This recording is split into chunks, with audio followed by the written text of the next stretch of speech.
Saudara pendengar, pagi hari ini kita akan berbincang-bincang dalam satu tema tentang fasilitasi dan pembinaan terhadap nelayan di Kabupaten Tanah Laut tahun 2024 ya.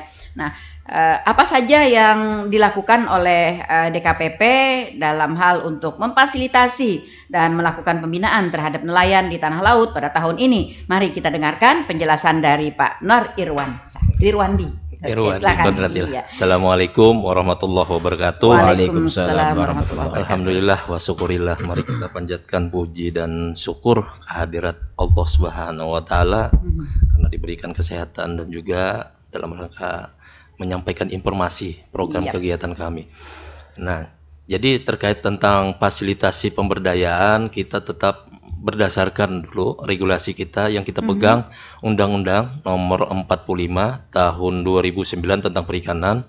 Kemudian juga kita berpegang pada amanah regulasi Permen Kelautan dan Perikanan Nomor 36 Tahun 2023 tentang alat tangkap yang ramah lingkungan dan juga yang tidak ramah lingkungan. Oh, begitu. Nah, kemudian sebagai informasi bahwa kami dalam melaksanakan suatu kegiatan itu berpegang tadi dua regulasi tadi. Kemudian kita sampaikan bahwa di dalam melaksanakan suatu kegiatan kita tidak terlepas dari rel cascading pohon kinerja kita. Jadi ada 4 klaster dalam pemberdayaan yang nantinya bisa kami lakukan program atau intervensi suatu program kegiatan. Yang pertama adalah tentang peningkatan kualitas sumber daya manusia nelayannya. Nah, di situ intervensi program kegiatan itu kami melaksanakan BIMTEK, bimbingan teknis yang membawa para nelayan ke Semarang, keluar daerah, studi tiru, kemudian juga kemudian dalam meningkatkan kualitas sumber daya manusia juga kami melakukan semacam pengukuran, fasilitasi pengukuran kapal, pembentukan KUB. Nah, kemudian yang kedua klasternya terkait tentang SAPRAS, program sarana prasarana. Intervensinya adalah usulan-usulan alat tangkap, kemudian mesin dan juga mungkin perahu untuk nelayan-nelayan perairan umum. Oh, gitu. Kemudian yang ketiga pemberdayaan kami klasternya adalah dari pengendalian. Pengawasan seperti melakukan patroli dengan di perairan umum. Karena kewenangan kita dengan Undang-Undang 23 itu wilayah perairan umum. Nah, sungai, danau, rawa, genangan-genangan lain yang mereka kegiatan nelayan perairan umum itu menangkap di daerah sekitar itu. Oh, begitu. Nah, ketiga yang keempat adalah fasilitasi permodalan. Kami sudah melangkah bekerja sama dengan perbankan, baik itu Bank BRI, kemudian juga BPR, Bank Kalsel, karena kami menyadari permasalahan mereka kurang akses di dalam permodalan. Jadi supaya nantinya kami berharap nelayan itu jangan sampai memikirkan bantuan ke pemerintah daerah, tetapi kita bisa memberikan jangkauan yang luas dengan jejaring kelembagaan dengan lembaga perbankan. Nah, 4 klaster itu yang kami ada. Nah, di 2024 sampai 2025 tetap kami jalankan seperti itu sampai RPJMD berikutnya.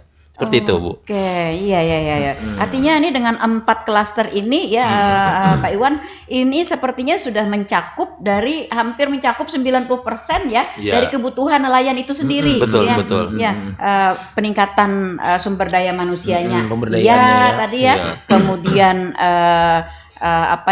pembentukan kelompoknya juga pelatihannya kemudian sarana dan prasarananya juga, kemudian pengendalian atau pengawasan dan fasilitasi permodalan.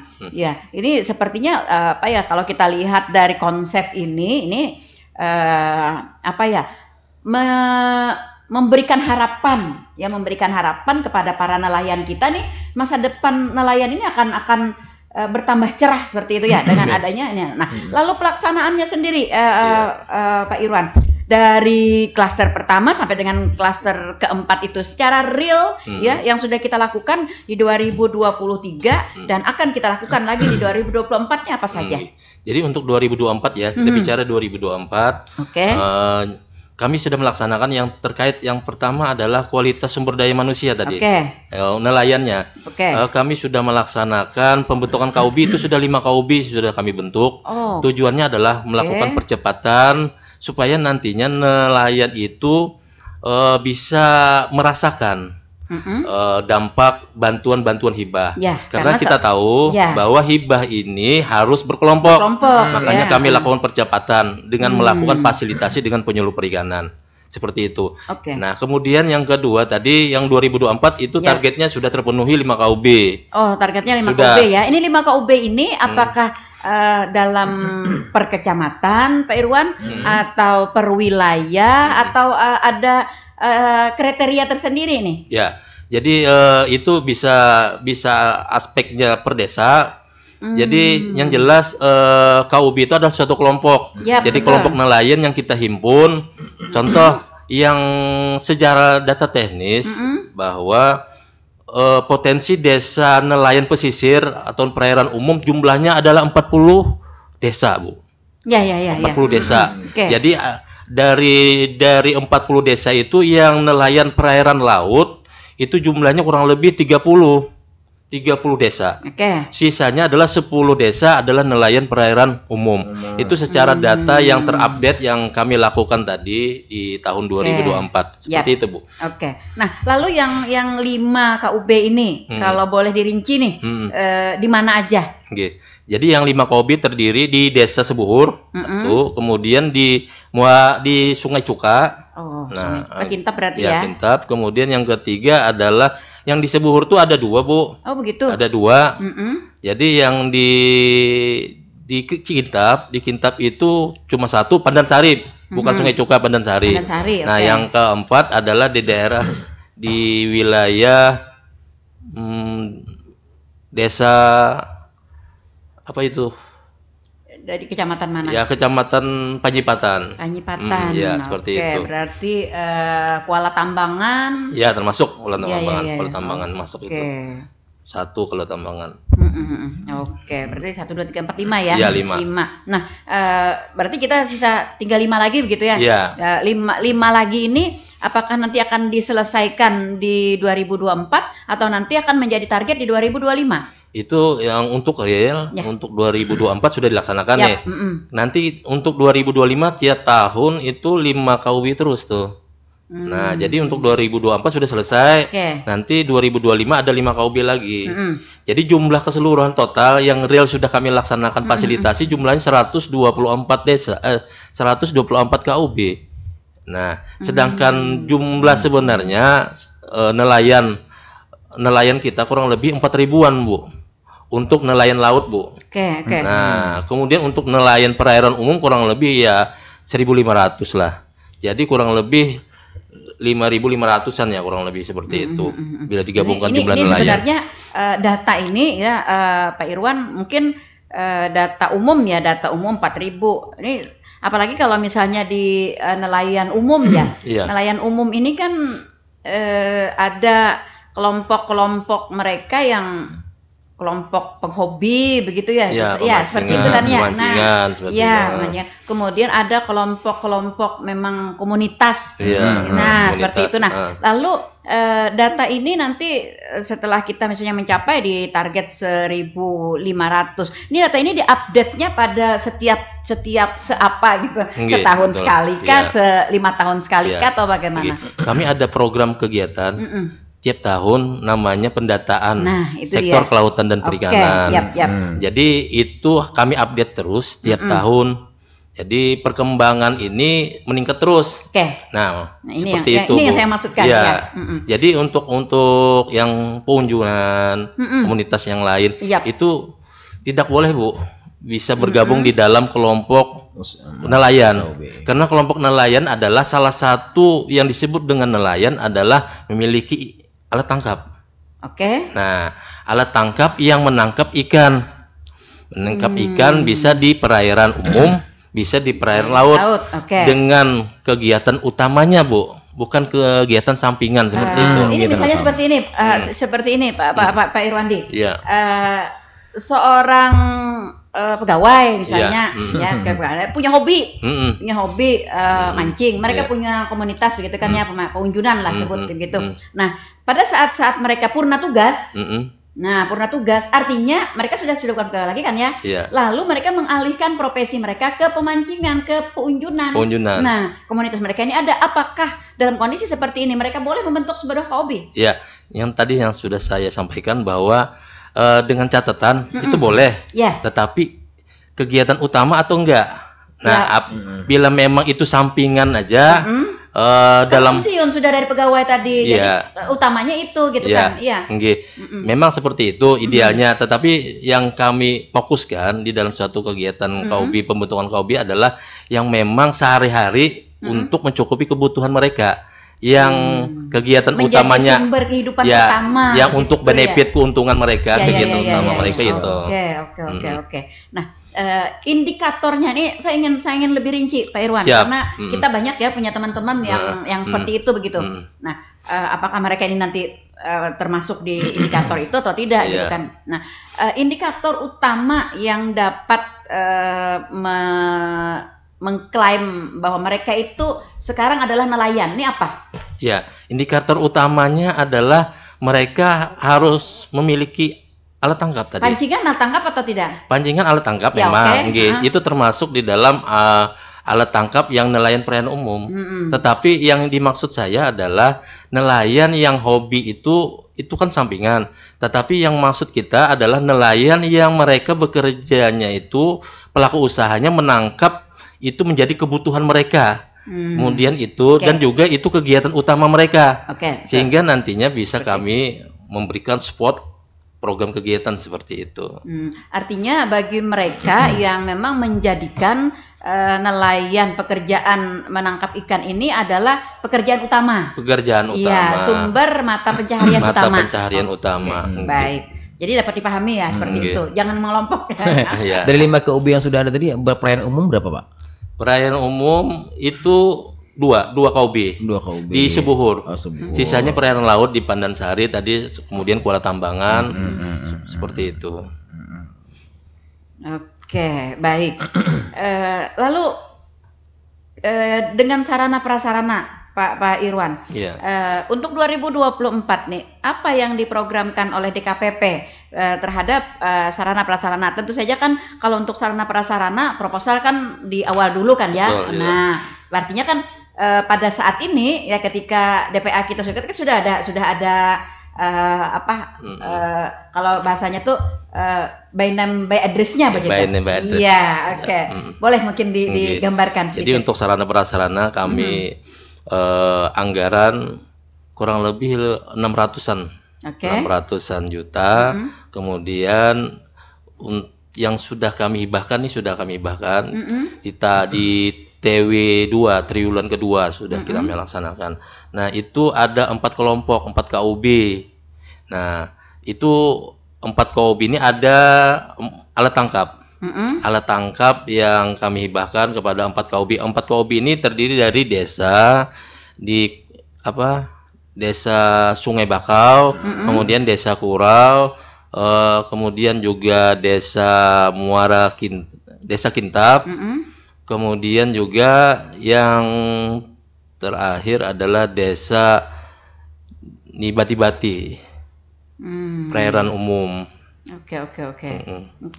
Nah, ini berarti yang diberikan bantuan sarana prasarana pada tahun 2024 berarti ini KUB yang sudah lama. Sudah lama, ya, yang sudah lama. Minimal 2 tahun sebenarnya bisa diberikan hibah itu. Oke, baik. Nah, bagi KUB kita yang lainnya yang belum mendapatkan hibah, apakah ada target Pak Irwandi untuk 2025 atau selanjutnya gitu? Kita mentargetkan misalnya sekian, sama dengan ini misalnya 4 kelompok, atau nanti ada tergantung dari permintaan atau proposal yang masuk. Jadi memang Sebenarnya ada 3, Bu. Ada 3 yang nantinya kita akomodir. Pertama secara top down. Top down ini lewat proposal, Bu. Kemudian yang kedua lewat musrenbang. Yang ketiga lewat pokir. Semuanya itu muaranya adalah proposal. Nah, untuk 2024 memang itu anggaran terbatas, Bu. Jadi 4 kelompok. Kemudian insya Allah di 2025 ini banyak, Bu, kurang lebih ya 7 kelompokan, Bu. Alhamdulillah. Dengan anggaran ya sekitar 1 M lah, kurang lebih seperti itu. Alhamdulillah. Kalau 2023, Pak Irwan, kita flashback ke 2023 itu ada berapa kelompok? 2023 itu ada 4 kelompok juga, Bu. 4 kelompok, 2023 ada 4 ya. Alhamdulillah, berarti kita di 2025 ada kenaikan. Ada kenaikan dan mudah-mudahan ini nanti bisa terrealisasi ya. Realisasi. Nah lalu bagi kawan-kawan ya kelompok KUB ini yang ingin mendapatkan bantuan atau fasilitasi sarana dan prasarana ini, apa yang harus mereka lakukan? Mereka lakukan adalah pertama ya memenuhi persyaratan dulu. Yang penting persyaratannya adalah 2 tahun, kemudian pembentukan kelompok yang nanti difasilitasi oleh penyuluh perikanan. Kemudian juga harus ada akta notaris berbadan hukum. Nah, kemudian juga itu diperkuat dengan surat pernyataan dari kepala desa bahwa nelayan ini memang aktif seperti itu. Dan dilampirkan, ada lampiran juga. Lampirannya adalah kartu kusuka yang sebagai identitas diri nelayan bahwa memang itu. Kemudian KTP dan sebagainya. Pak Irwan, beberapa waktu yang lalu kita sudah berbicara soal kartu kusuka ini ya untuk para nelayan. Ini apakah seluruh nelayan kita sudah mendapatkan kartu ini? Jadi yang pertama adalah sebenarnya tugas dan fungsi kusuka itu yang memang punya target adalah penyuluh perikanan. Karena penyuluh perikanan kewenangannya adalah mereka harus mempunyai target dalam mencapai progres kegiatan kusuka. Kemudian saya menyadari bahwa tidak semuanya, Bu, tidak semuanya mendapatkan kusuka karena penyuluh perikanan memang terbatas, Bu, SDM-nya, sumber daya manusianya terbatas. Berarti petugasnya yang terbatas, sehingga tidak dapat menjangkau secara keseluruhan. Gitu ya? Mau nambah lagi ya? Contoh aja, Bu, yang kita sampaikan bahwa ada 40 desa pesisir tadi, sedangkan penyuluh kan jumlahnya kurang lebih 18 orang, Bu. Sekabupaten Tanah Laut. Dan juga penyuluh itu ada memegang 10 desa, Bu, dalam 1 orang. Nah, 10 desa dalam 1 orang, seperti itu. Sehingga untuk jangkauan, untuk keseluruhan pertanyaan Ibu tadi, apakah sudah menyeluruh atau belum menyeluruh? Ya belum, tapi tetap nanti akan ditargetkan ya. Ada ditargetkan nanti untuk yang sudah terdata, ya seperti ini tadi akan mendapatkan seperti itu. Karena tadi kasihan kan ya kalau ketika mereka tidak mempunyai kartu, berarti mereka tidak bisa membentuk sebuah kelompok. Berarti mereka juga tidak bisa menikmati pembinaan dari DKPP. Iya, jadi dianggap kayaknya nelayan belum terdaftar seperti itu ya kalau mereka tidak memiliki kartu kusuka. Ya kita berharap mudah-mudahan target misalnya di beberapa tahun lagi ya syukur-syukur ya kalau misalnya 2 tahun yang akan datang ya. Ini. Tapi kita menyadari juga Pak Irwan tadi seperti yang Pak Irwan sampaikan juga bahwa data hari ini tahun depan nih akan bisa bertambah lagi begitu ya. Ada nelayan-nelayan baru begitu ya. Ada nelayan-nelayan tadi yang beralih profesi dari penyiar jadi nelayan gitu kan, pensiun di penyiaran. Jadi itu ya. Dari drummer beralih ke pensiunan juga punya kolam sendiri sudah ya. Nah, ini seperti itu nantinya akan terus bertambah ya. Nah, kita berharap tapi DKPP tetap akan melakukan pembinaan secara bertahap ya. Karena tadi keterbatasan yang lebih utamanya sih karena keterbatasan SDM-nya. Seperti itu. Oke, baik. Nah, lalu kepada pengendalian dan pengawasan Pak Irwan. Apa yang kita lakukan? Nah, yang kita lakukan alhamdulillah nih untuk 2024 ya kita bicaranya. Kemudian ada patroli tim terpadu yang kami bekerja sama dengan Polairut Polres Tanah Laut. Nah, karena kami sudah beberapa tahun ke belakang sudah melakukan kerjasama, kemudian diperkuat dengan legalitas SK Bupati, Bu. Nah, patroli itu tujuannya adalah meredam, paling tidak mengurangi lah aktivitas penyetruman. Nah, kemudian juga kita tidak cukup juga untuk melakukan di dalam melakukan kelestarian sumber daya perikanan atau sektor kelautan dan perikanan, bukan saja untuk pengendalian di dalam patroli, kami juga di dalam kegiatan kami di 2025 nantinya akan memberikan suatu tebar bibit restocking di perairan umum, sehingga meningkatkan populasi ikan. Oh begitu. Ya, kita juga sehingga rekam jejak kita sebenarnya kita tidak bisa mendeteksi, Bu, mohon izin, kegiatan-kegiatan penyetruman. Betul. Tetapi kita bisa melakukan perbanyak populasi. Saya pernah mendengar juga ini di daerah lain, Pak Irwan. Iya, alhamdulillah daerah kita sudah terpenuhi ini. Ya, ada mungkin untuk tebar bibit di perairan umum ini ada lokasi-lokasi yang sudah dipetakan. Bagaimana Pak Irwan? Ya. Adakah? Boleh bocorannya enggak gitu? Paling nggak gambaran aja lah gitu. Untuk titik-titik tebar bibit. Nah, untuk 2025 mudah-mudahan disetujui nih, kami mau melakukan TS nih kepada pimpinan, mudah-mudahan disetujui disposisi ini karena tujuannya adalah untuk meningkatkan kelestarian sumber daya perikanan, sumber daya hayati supaya tetap lanjut. Nah, kemudian yang jelas dulu kami sampaikan informasi yang titik-titik yang kami akan tebar bibit itu di daerah sungai atau danau atau di perairan-perairan umum yang ukurannya luas seperti itu, sehingga nantinya bisa ditebar dan persyaratannya cukup ada 2 item aja. Pertama adalah surat kepala desa mungkin, kemudian dilampirkan dengan foto titik koordinat seperti itu. Nah, karena bibit restocking ini bukan masuk dalam belanja hibah, tapi belanja habis pakai. Seperti itu. Nah, sehingga yang disampaikan Ibu titik mana aja kami mendeteksi bahwa kebanyakan di daerah-daerah seluruh Kabupaten Tanah Laut yang mempunyai sungai, danau, dan rawa. Artinya, ini kan nanti 2025 kan ya.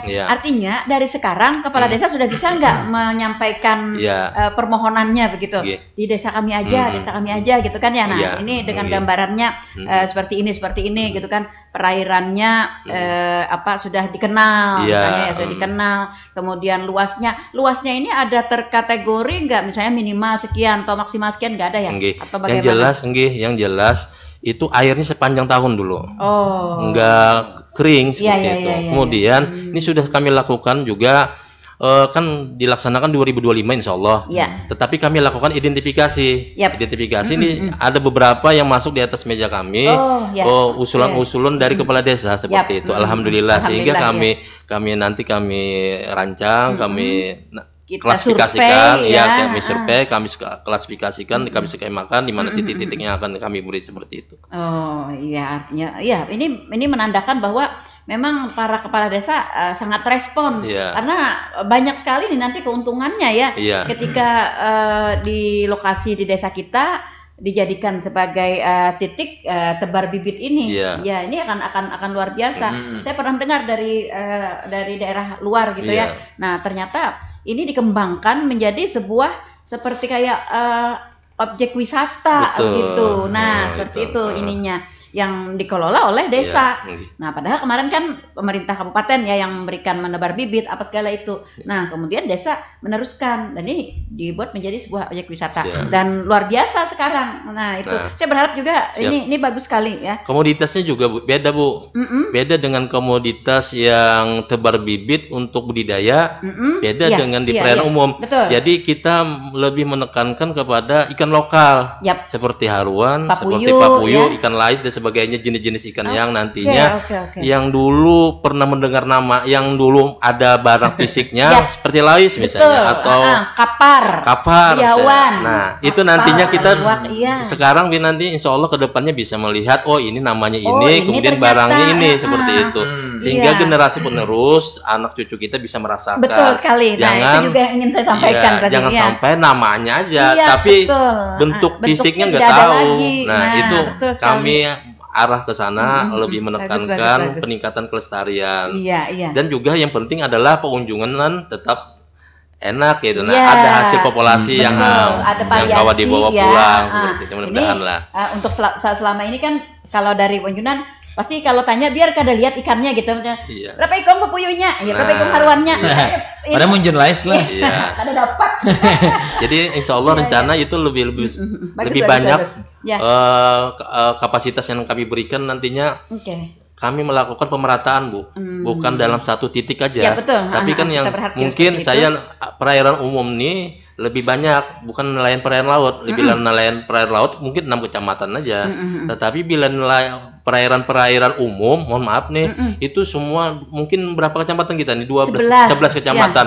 Mungkin dari Sabang sampai Merauke insya Allah bisa terasa lah, ada perwakilan-perwakilan nantinya. Mungkin makanya itu titik-titik itu nantinya kami perluaskan. Sebuah kabar gembira ya. Kabar gembira bagi masyarakat kita, khususnya bagi para nelayan ya. Bagi mereka-mereka yang mata pencaharian utamanya itu mencari ikan. Mencari ikan. Tadi kan ikannya pembibitan ikan mulai punah, Bu ya. Iya. Pembibitannya bagaimana, Pak? Bibitnya kami nanti bekerja sama dengan daerah lain yang daerah Kapuas mungkin, kemudian Mandiangin yang nantinya yang tersedia pasokannya yang jelas ada. Kemudian juga kondisi wilayah hampir sama dengan kita ya. Kita khawatirnya begini, ketika kita mengambil bibit dari luar, kondisi wilayah dari luar itu dengan kita itu berbeda. Ketika kita ambil, kita tebar di tempat kita, dia tidak bisa hidup. Betul, Bu. Dan ukurannya juga saya lebih besar sedikit supaya daya tahan untuk hidup lebih kuat seperti itu, karena di perairan umum artinya kurang lebih ukurannya 5-7 in lah. Biasanya kan 2-3. Ini kita lebih besarkan supaya nanti daya tahan tubuh untuk hidup jangka panjang. Ini adalah hal yang baru ya. Yang baru beberapa tahun yang lalu kita tidak pernah melakukan ini kan ya. Tidak pernah, Bu. Ini sebuah sebuah kabar gembira. Kalau kayak biawan saat ini kan teman-teman atau anak-anak kita taunya nih ada intalu biawan, itu berbentuk wadai ternyata. Wadai intalu biawan. Intalu biawan yang aslinya tuh ada lagi gitu di tempat kita. Nah, seperti itu. Kita berharap ke depannya nanti udah bisa dikenal ya. Ya, ini loh namanya ikan iwak biawan. Ini loh ngarannya iwak kapar. Ini loh ngarannya iwak pais. Kalau baung banyak. Dagingnya ada juga, ada tuh baung sini. Asal jangan pembibitan ikan predator aja nih, Pak. Habis semuanya. Habis. Haruan predator, Pak ya? Iya, tapi kan sekarang haruan ini kan ada unsur genetikanya sekarang. Jadi tingkat kebuasannya tuh kurang. Jadi ada rekayasa genetika yang sudah dilakukan oleh pakar-pakar yang di Mandiangin, di Balai Benih Ikan tuh. Jadi boleh tebar seperti itu. Dulu memang haruan agak sedikit buas gitu, predator. Tapi sekarang yang lain. Sekarang ini karena ada rekayasa genetika namanya di dalam ilmu perikanan itu, di situ bisa.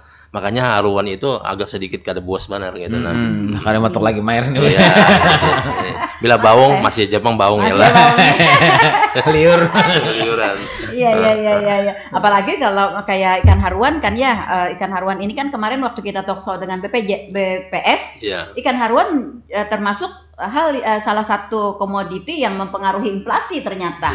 Karena memang disukai oleh masyarakat kita, selain daripada disukai dagingnya nyaman tuh karena dia ada mengandung ada vitamin yang yang bagus katanya seperti itu ya. Jadi perawatan sesudah sakit jadi memang harus ada meskipun dia tergolong sebagai seorang predator, seorang sehewan gitu ya, sehewan predator begitu ya, tapi tetap ada. Tapi alhamdulillah tadi kalau yang sudah ada rekayasa genetik ya, sehingga aman lah ya, buat ikan-ikan yang mengurangi predatornya lah sedikit presentasinya.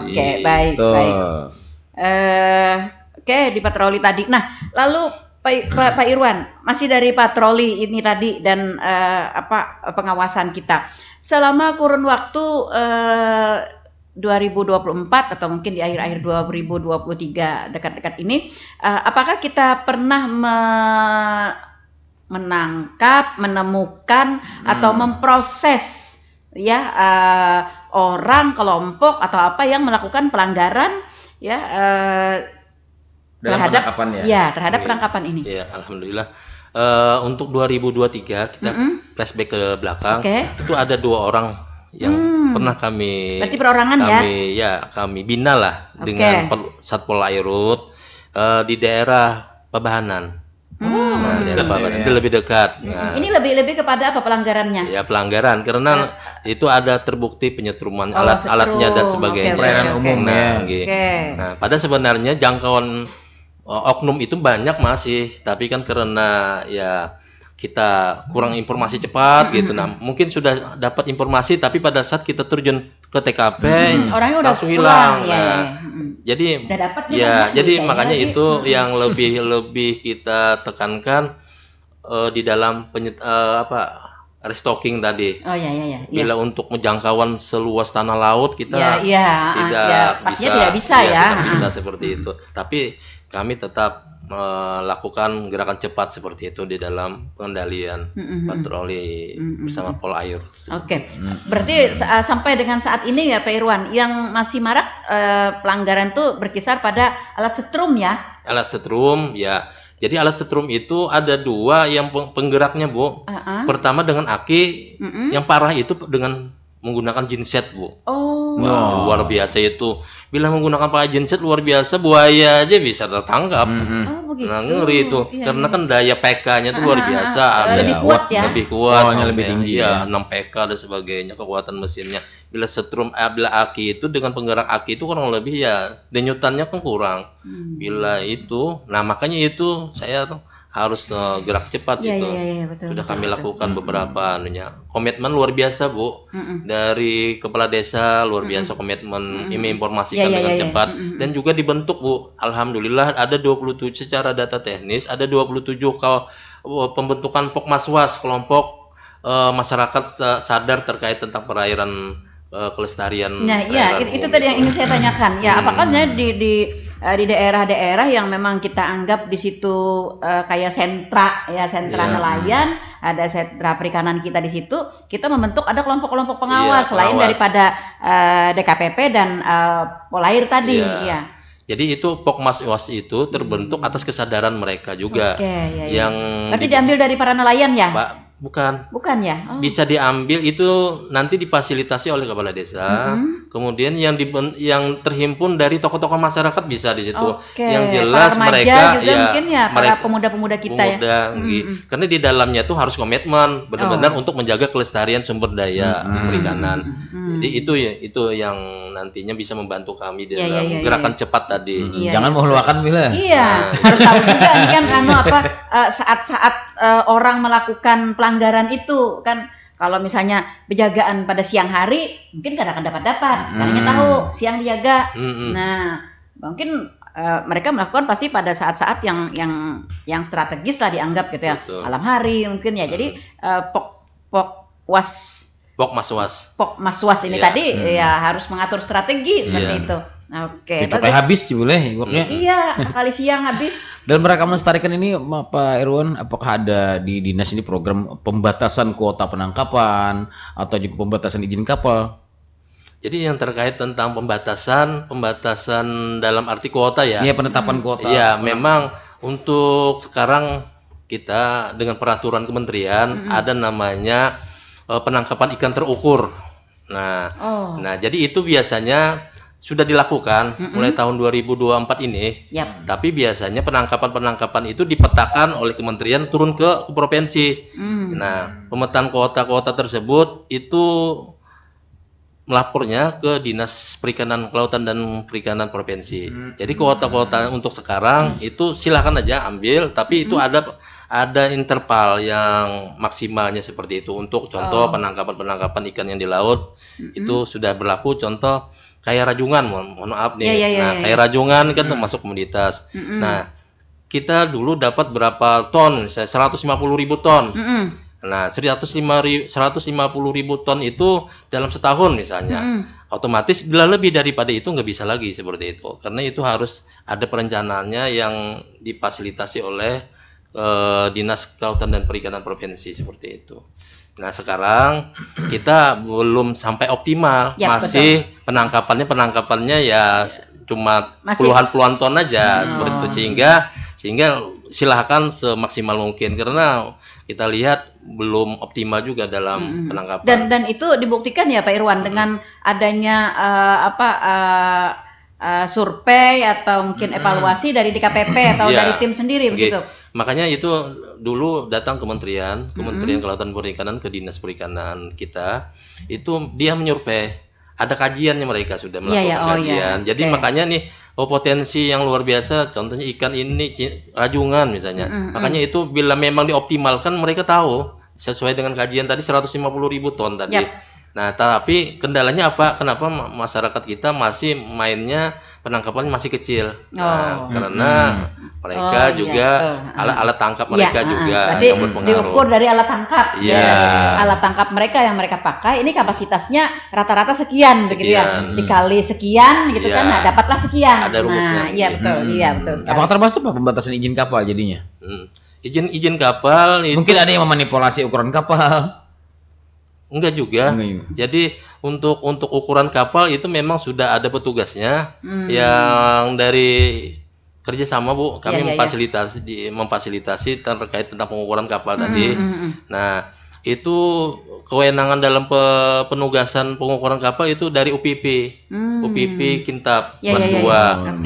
Dan juga KSOP Banjarmasin. Iya, artinya kecil kemungkinan ada rekayasa ya. Tidak ada rekayasa. Iya, kecil kemungkinan kecil, insya Allah lah kecil. Artinya memang ukuran rumus yang mereka buat itu memang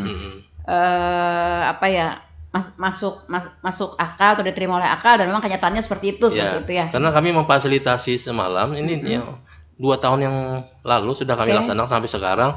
Ini kami mendampingi terus bahwa memang kami melihat langsung one by one, artinya mengukur tuh satu-satu.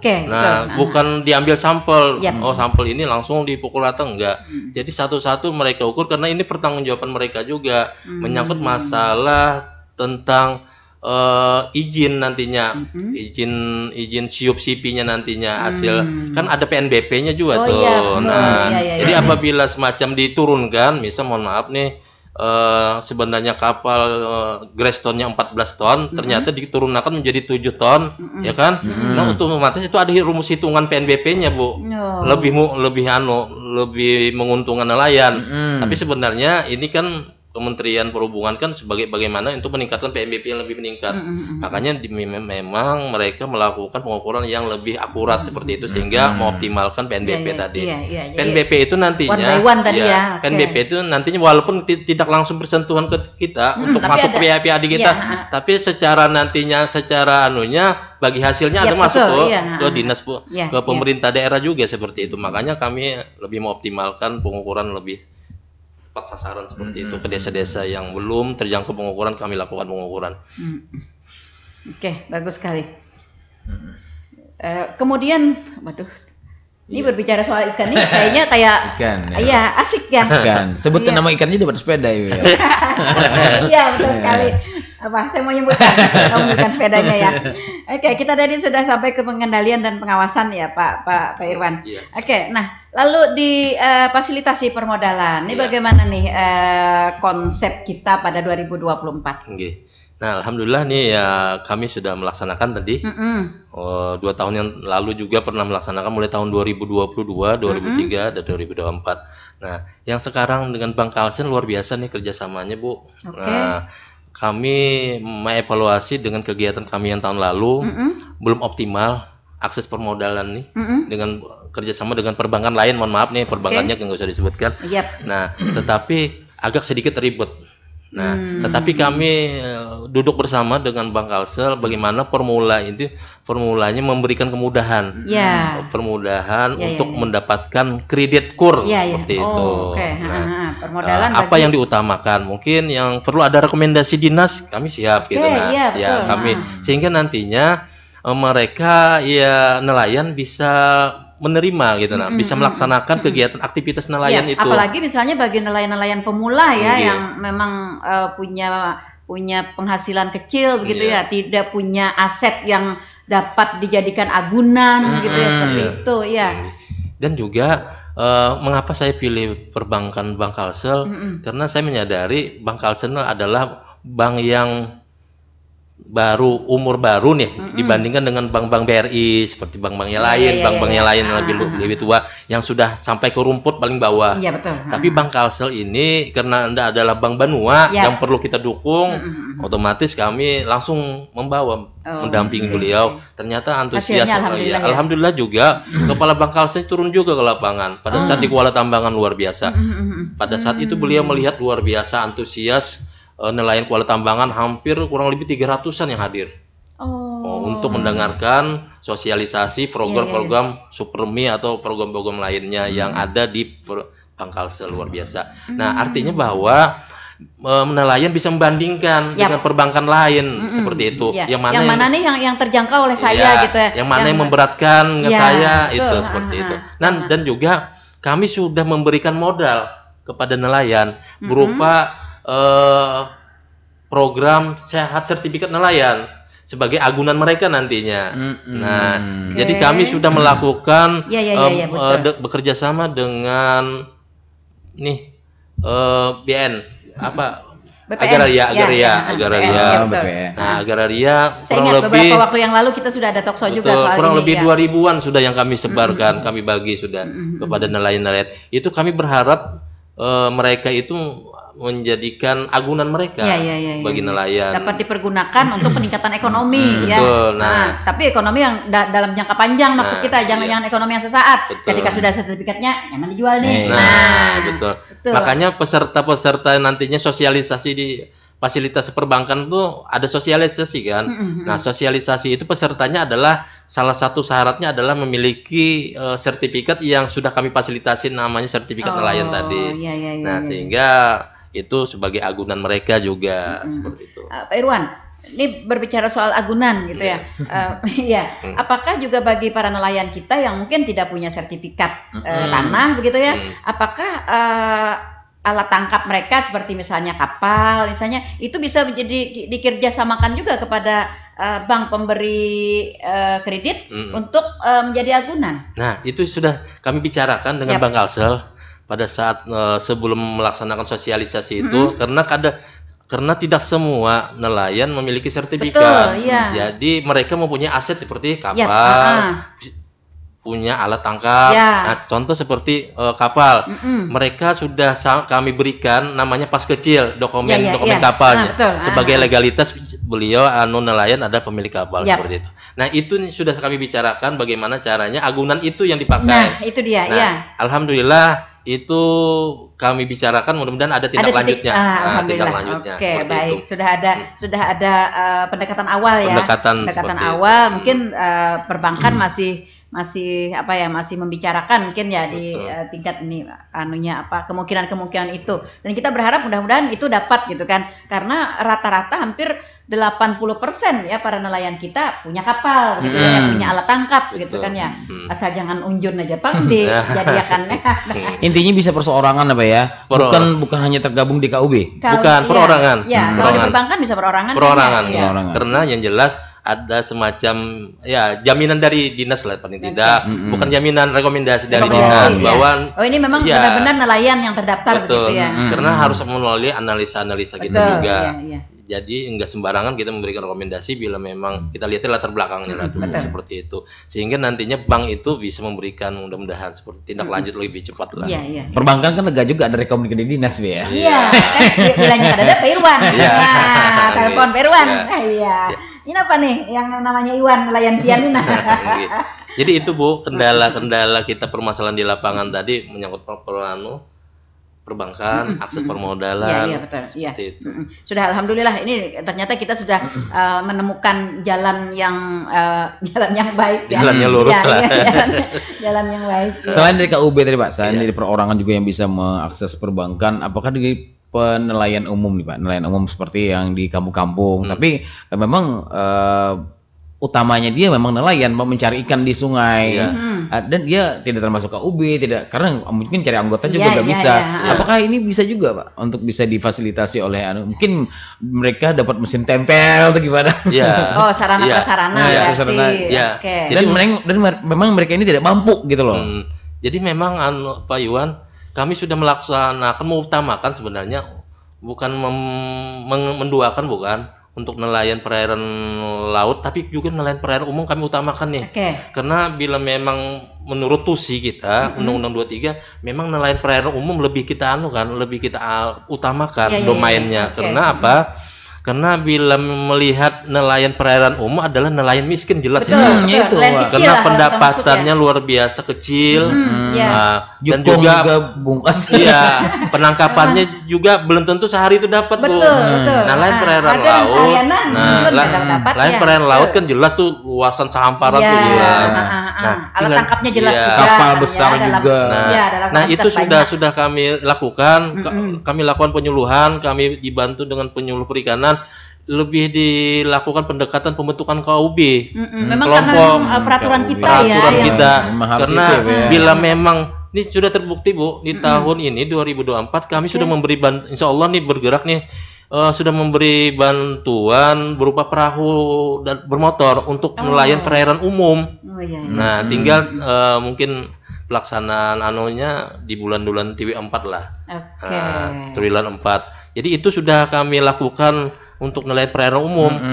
Kami melihat nelayan perairan umum ini harus kita laksanakan Iya, benar-benar, harus kita bantu iya, benar-benar, konsentrasi lah istilahnya konsentrasi, ya. prioritas, karena ujung tombak yang disebut nelayan masyarakat miskin itu ada basisnya di nelayan perairan umum, Betul, pelaku iya, usaha. betul. Makanya kami ini bergerak, kami mendata sudah, kami dapat base datanya, tinggal kami akan melakukan penyuluhan, sosialisasi supaya dibentuk kelompok KUB Memang perairan harus umum. berkelompok ternyata. Iya, harus berkelompok ya. Nah, jadi kami berikan pemahaman harus berkelompok supaya nantinya kami juga dalam melaksanakan harus berpegang pada aturan Ya, juga. betul, ya. KUB-nya maks berapa orang, Pak? KUB-nya Maksimalnya, minimalnya berapa? itu minimal 10. Bila maksimal kalau bisa ya 15 lah. Karena supaya ada ketua yang enak gitu Iya, iya, mengontrol. iya. Kalau terlalu banyak ya, iya, susah juga ya. seperti kita banyak anak ngalih Iya, ngontrol. iya. Ini pas dengan pertanyaan si rekan Oke, Amang ini ada yang bertanya. Oke, kita Satu ke aja suara nih. pendengar dulu. Ada rekan Amar di Plehari. Ya, selamat pagi rekan Amar. Kayak apa caranya dan ketentuannya Pak Mun hendak baulah KUB perairan umum? Nggih. Oke, Jadi supaya terdaftar di nggih. dinas. Jadi Baik. langkah pertama adalah di daerah mana tadi? Pak Amar Plehari, tadi? Pak. Plehari. Yang pertama adalah datang ke dinas dulu. Kemudian nanti kami fasilitasi dengan penyuluh perikanan yang di daerah Plehari. Kemudian persyaratannya yang pertama adalah menghimpun kelompok yang jumlahnya 10 orang tadi minimal, sehingga nantinya dilakukan berita acara pembentukan kelompok. Oke. Nah, setelah berita acara pembentukan kelompok disahkan dengan penetapan SK kepala desa seperti itu. Nah, diketahui oleh penyuluh perikanan. Setelah itu lanjutannya banyak persyaratan, itu persyaratan yang lain-lainnya ringan-ringan aja. Iya. Yaitu yang Ini yang utama dulu ya, yang utama dulu. seperti itu. Oke. Ini datang ke dinas DKPP. Apakah bersama-sama dengan 10 orang tadi, ataukah perwakilan aja? Oke. Jadi datang ke dinas itu yang pertama adalah perwakilan aja. Oke. Nah, sampaikan berapa sudah Berdua atau bertiga gitu ya? Berdua atau bertiga. Kemudian tentukan harinya dulu untuk nantinya yang di desa nantinya di desa Plehari di tempat mana, tentukan harinya, kemudian kumpulkan orangnya. Oh, kumpulkan memang orangnya, iya. Harus kalau bahasa Banjarnya harus disampaikan orangnya. Iya. ya? Pian dihimpun dulu ya Allah. Dihimpun Iya. dulu. Kita mau kumpulan dulu nah. Oke, Kumpul. kita sudah berkomitmen Iya, dulu. iya. Oh, kita akan membentuk kelompok siapa-siapa. Ada Iwan, ada Peri, ada Juhri, ada siapa-siapa ada gitu. ekek. Nah, kemudian ditentukan harinya, nanti kami dinas, saya langsung Akan mungkin ke datang lapangan, gitu ya. mungkin Oke. untuk memfasilitasi dengan penyuluh perikanan, mungkin baik kami nanti memfasilitasinya untuk datang bersama-sama ke tempat tujuan nantinya. Nah, kemudian untuk persyaratan tadi sudah saya sampaikan, betul. nanti secara sosialisasi di situ nantinya. Nah, artinya dengan lihat apa yang tadi dijelaskan oleh Pak Irwandi, ini dapat kita simpulkan nih bahwa ternyata memang KUB itu tidak bisa rekayasa ya. Betul. Nah, ini datang ke DKPP bertiga. Kami bola kelompok ada 10 orang. Oh, ternyata memang bertiga itu aja gitu ya. Minimal Iya. 10. Apakah beda desa beda Pak? Karena kan rekomendasinya dari kepala desa ya Pak ya. Iya. Apakah dari mungkin untuk mencukupi mereka 10 biar kan nggak cukup nih, tapi memang ada temannya juga nelayan juga. Bisa ngambil dari desa lain sebelah maksudnya. bisa masuk. Idealnya satu desa. Satu desa. Nggak boleh ke desa lain karena Iya. kita Desa lain ya, kelompok lain lagi karena gitu ya. penetapan SK Bu kepala desanya kan Iya. dalam satu Akan desa bingung itu nanti, iya. bilang Ini, lokasinya dari tetangga sebelah. Siapa nih yang Iya, desa mana nih? ternyata Desa mana yang akan- ditetapkan oleh SK kepala desa yang bersangkutan kan lucu kan seperti itu. Artinya untuk pembentukan kelompok KUB ini Pak Irwan tidak ada batasan usia, tidak ada batasan jenis kelamin, tidak ada batasan kepemilikan alat tangkap. Oke. Jadi nggak ada terbatas Ya, oke. umur, nggak terbatas, yang penting sehat. Ya, betul. Sehat, yang penting warga Iya. negara Indonesia. Iya, Yang itu ketiga adalah pokoknya. ya bila memang belum punya alat tapi mereka ada semacam pernah menggunakan alat, itu penting itu karena mengetahui Buktinya, latar belakang kronologis mereka. Jangan sampai saya pesan usul alat tangkap tetapi kronologis itu kita cek dulu apakah memang mereka ini serius menjadi memang nelayan, kan dilihatnya dari latar belakang mereka nih. Atau misalnya hanya baru mau akan gitu ya. Nah, Ya, itu kan bingung juga akhirnya nanti. kan niatnya jangan sampai bantuan pemerintah daerah Tidak dijual. maksimal, Bisa iya. dijual nantinya karena Atau nanti- ada misi yang terselubung seperti itu. Atau nanti hanya dibikin sebagai belajar-belajar aja, Iya. rusak aja gitu Penyuluh kan. juga lebih jeli juga Bu ya. Iya, penyuluh lebih harusnya jeli. seperti itu juga ya, juga. memang. Karena yang bertanggung jawab nantinya penyuluh perikanan, Pak Pak. Bu. Jadi untuk kualitas, kemudian untuk yang memang benar-benar itu nelayan atau tidak, itu tanggung jawabnya dari penyuluh, bukan dari kami. Kami ini nantinya adalah akan melaksanakan program kegiatan nantinya. Tapi untuk menghimpun data wujud benar-benar apakah itu nelayan itu dari penyuluh perikanan seperti itu. Oke. Tapi persyaratannya tadi memang harus nelayan ya, Pak. Nelayan. Biar rengge bungkas Bu. Iya. Iya, karena Bapak ini artinya harus nelayan, bermukimnya di tempat Satu yang ya. banyak perairannya begitu Iya, ya. betul. Oke. Kalau misalnya mereka yang kalau nelayan kan mencari ikan ya. Kalau misalnya yang penjual ikannya itu boleh nggak ikut di kelompok itu? Boleh, tapi kan banyak terjadi juga Bu, bahwa nelayan ini penjual tadi pengumpul anggaplah pengumpul ini ya. dia punya alat juga. Nah, Iya. makanya salah satu dikatakan nelayan adalah yang punya alat. Jadi kan dua bisnisnya mereka ada dua pelaku usaha, ada dua pelaku usahanya sebagai nelayan karena dia melakukan punya alat kan. Kemudian satunya lagi pengumpul. Seperti itu. Oke, yang penting tadi di satu wilayah ya, Satu wilayah. satu desa. Oke, tidak terasa ternyata ya. Mungkin terakhir dari Ulun Bu ya. Oke. Untuk sekarang nelayan-nelayan kita baik itu perairan umum maupun juga di laut, apa teknologi sekarang Mbak biar nggak ketinggalan dari apa yang sudah mereka laksanakan teknologi penangkapan alat tangkap modern mereka sekarang ini. Artinya teknologinya canggih, Apakah modern, sekarang tapi tidak bagaimana melanggar. dengan di KPP pasti ada datanya nih. Iya. Jadi kami sudah mengidentifikasi nih dengan Kementerian Kelautan dan Perikanan. Kita lakukan pelatihan nih, pelatihan ke Kementerian Kelautan dan Perikanan di Semarang. Nah, terkait tentang untuk alat mungkin teknologi sama aja, tetapi kami mau bergerak kepada teknologi GPS, fish finder. Artinya pada saat mereka menangkap ikan, Bu, nah fungsi GPS ini fish finder mengetahui di mana titik kumpul iwak itu, ikan itu, sehingga pada saat itu mereka bisa menentukan titik koordinat di situ. Pada saat nantinya dia pulang, kemudian melaut lagi besoknya, mereka tahu lagi tempat kumpul ikan itu di situ. Iya, iya, Jadi iya, enggak iya. meraba-raba lagi. Nah, makanya nantinya saya berharap Ada ya jiwanya. Nah, usulan-usulan betul. kelompok nantinya khususnya KUB bisa yang sudah dapat hibah alat tangkap dan sebagainya bisa juga mengusulkan Untuk yang seperti kecanggihan GPS Pathfinder tersebut yang mengetahui titik koordinat di mana titik ikan yang berkumpul seperti itu sehingga hasil tangkapan meningkat. Nah, iya, iya, iya. di daerah lain sudah berlaku Bu, di daerah Jawa sudah mempunyai Iya, Pathfinder iya. masing-masing. Untuk alat tangkap sama aja. Jadi Jalnet, Raymond kecil kemungkinan begitu ya, kecil kemungkinan kada dapat sama sekali. Iya. Iya, karena sudah tahu nih titik kumpulnya di mana. Iya, jadi sehingga itu menghemat Waktu. solar, BBM dan sebagainya sehingga biaya, mengurangi biaya operasional mereka ya, karena sudah ada kemungkinan iya, tidak dapatnya ya. iya. Tujuan sudah tahu tuh. Iya, Di mana mata anginnya sudah iya, tahu. tinggal gitu. menimba aja lagi. Nimba aja lagi, melabuh aja lagi. Iya, melabuh aja. Pak Irwan, di samping GPS tadi, saat ini juga berkembang ada alat tangkap berupa pancing misalnya yang ternyata tidak pakai umpan lagi, Pak. Apakah itu termasuk sebuah teknologi yang canggih yang mungkin dimungkinkan oleh nelayan kita juga untuk digunakan sehingga memperbanyak pendapatan mereka? Iya, itu jadi sekarang kan banyak yang pakan-pakannya, anggaplah umpan-umpan kayak umpan pancing ini yang canggih yang memang sebenarnya yang seperti plastik dan sebagainya itu suatu mempermudah dan juga untuk memberikan suatu peningkatan produksi perikanan tangkap juga itu. Jadi seperti itu, Bu.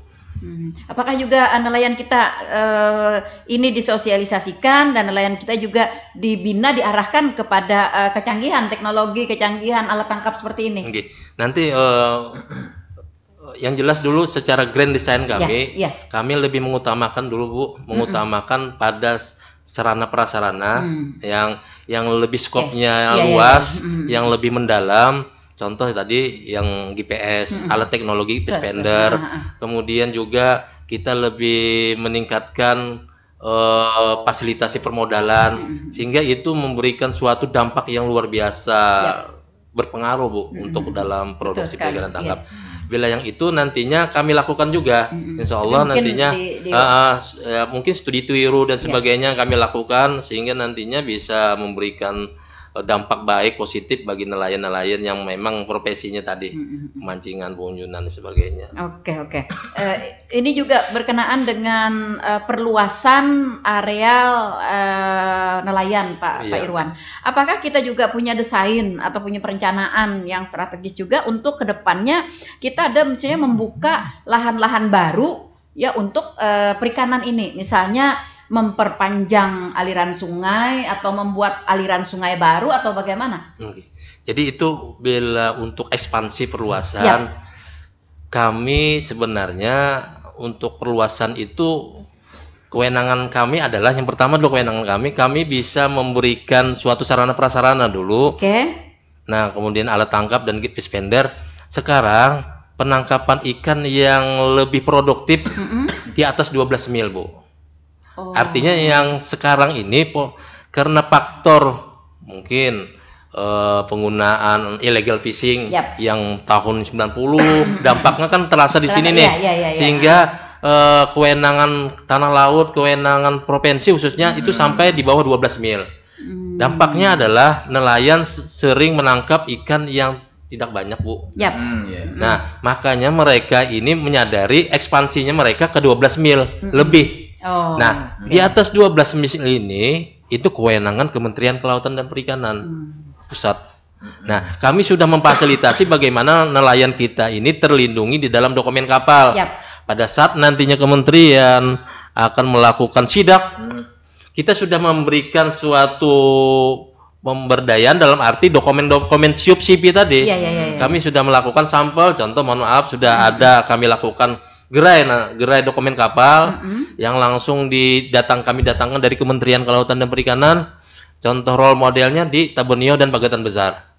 Nah, kapal-kapal mereka ini sudah kami lindungi, kami fasilitasi dengan dokumen kapal seperti surat ukur permanen dari Kementerian Perhubungan, kemudian juga SIUP-SIPI juga dari Kementerian Kelautan dan Perikanan. Itu sehingga mereka alhamdulillah sekarang mereka pada saat patroli aman dalam pemberkasan, pada saat pemeriksaan dari kementerian, sehingga mereka tidak was-was lagi di dalam penangkapan ikan di atas 12 mil. Nah, alhamdulillah itu Bu. Ya. Jadi ekspansinya itu sampai ke 12 mil. 12 mil ya batasannya. Ya. Oke, baik. Nah, lalu ini juga ada pertanyaan Pak Irwan. Ada di suatu tempat ya, anggaplah ibaratnya kalau bahasa kita tuh perumahan, ya ada ray-raynya gitu ya, ada ray-raynya sampai ada 4 ray.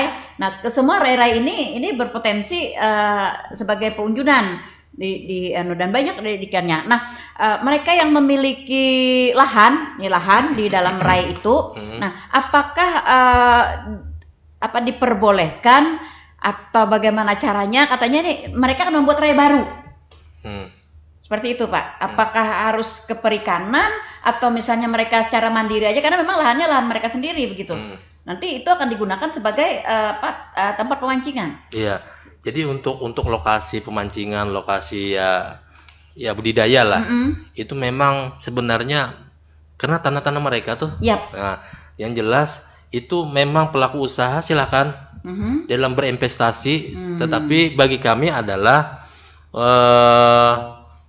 bagaimana caranya nelayan itu jangan terbatasi seperti itu, sehingga pelaku usaha ini memang tujuannya adalah produksi yang kami cari, produksi peningkatan dan juga nilai tambah bagi kesejahteraan mereka seperti itu. Oke, karena kemarin kita ada pas ngobrol-ngobrol juga Pak Irwan di lahan milik beliau itu dipetak-petak menjadi 4 ray gitu ya, 4 ray.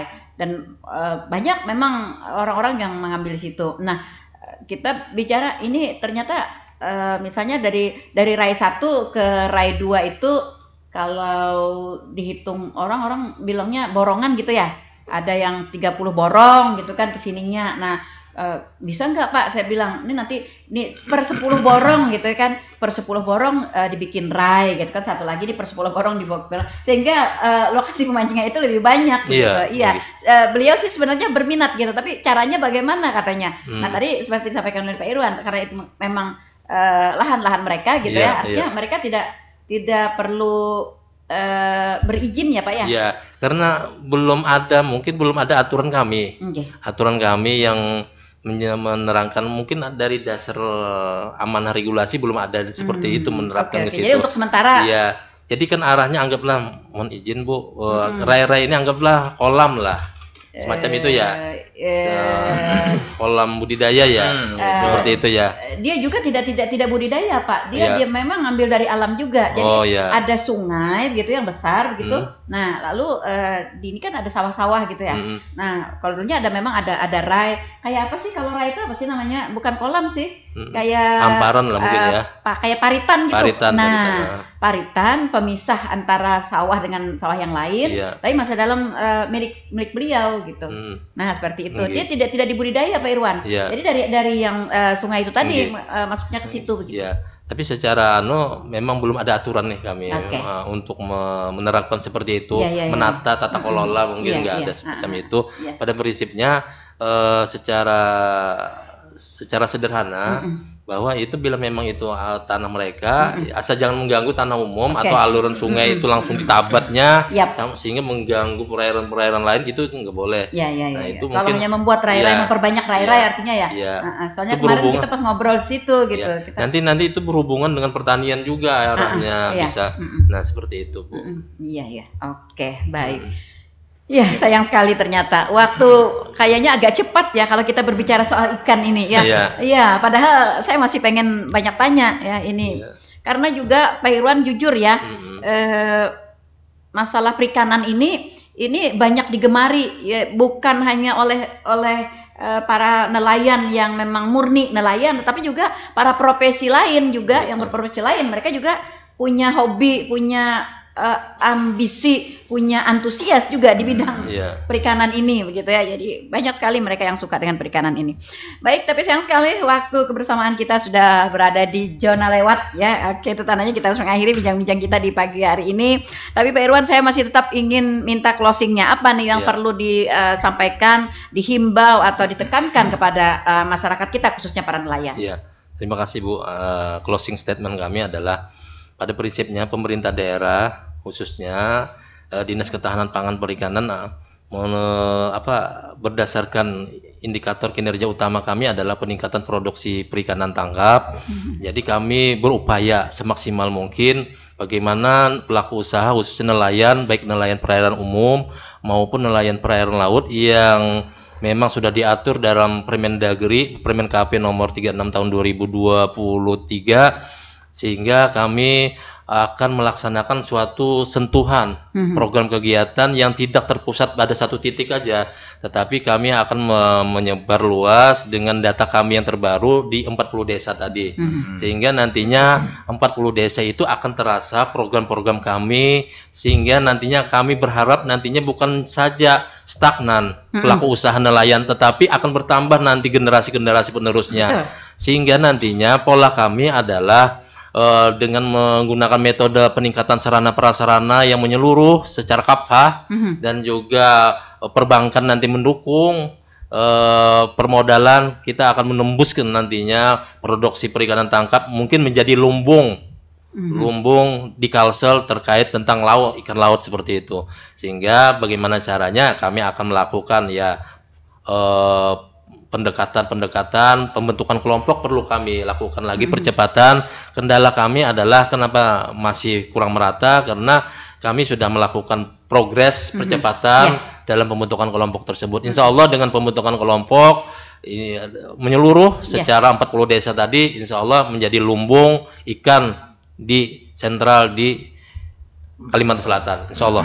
Oke, amin. Iya, baik. Terima kasih Pak Irwan atas kebersamaannya di pagi hari ini, dan mudah-mudahan apa yang kita perbincangkan ini akan mendapat banyak sambutan dari masyarakat kita, khususnya para nelayan ya, dan orang-orang yang terkait dari pernelayanan di Kabupaten Tanah Laut.